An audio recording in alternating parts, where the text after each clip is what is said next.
अब ये कहा जा रहा है योगी जी, जिस दिन से आप मुख्यमंत्री बने हैं, जो मुसलमान भाई बहन हैं उनके मन में खौफ है, डर है, आशंका है कि यूपी में रहने देंगे कि नहीं रहने देंगे।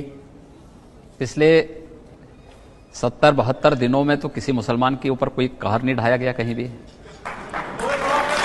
एक दूसरा, हम लोग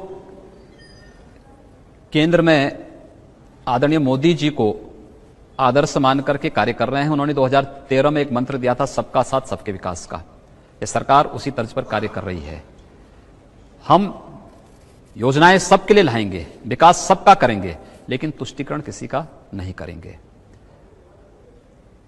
सबको सुरक्षा देंगे, सबके विकास को हम आगे बढ़ाएंगे, लेकिन अगर कोई अपराध करेगा तो फिर उस समय कानून अपना कार्य करना प्रारंभ कर देगा। मुझे लगता है यह भय अनावश्यक है। मेरे जनता दर्शन कार्यक्रम में आप ताज्जुब करेंगे, प्रतिदिन 25, 30, 40, 50 मुस्लिम महिलाएं आती हैं और उनकी पीड़ा को अगर आप सुनेंगे, कोई अपने पिता के साथ, कोई अपनी मां के साथ, कोई अपने बेटे के साथ, कोई अपनी बहन के साथ, कोई अपने किसी रिश्तेदार के साथ आती है, एक ही बात उनकी होती है, हमें टेलीफोन से तलाक देकर के छोड़ दिया गया, हमें एक कागज में भेज करके, चुटकुला भेज करके कह दिया गया कि इनको छोड़ दो। भाई, उन लोगों को न्याय तो मिलना ही चाहिए। और अगर उनकी पैरवी करने की बात प्रदेश सरकार कर रही है, मुझे लगता है ये आधी आबादी के सम्मान से जुड़ा हुआ मुद्दा है। उस आधी आबादी को न्याय मिलना ही चाहिए, ये हम लोगों का आग्रह है।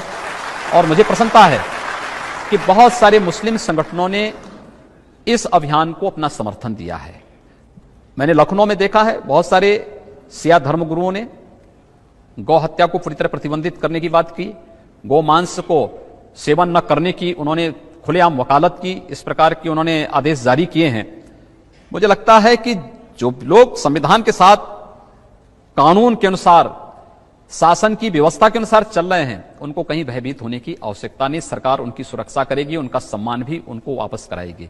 लेकिन हां, कोई अपने को कानून से ऊपर समझता है, संविधान से ऊपर समझता है, उसके अंदर भय होना जरूरी है। अब योगी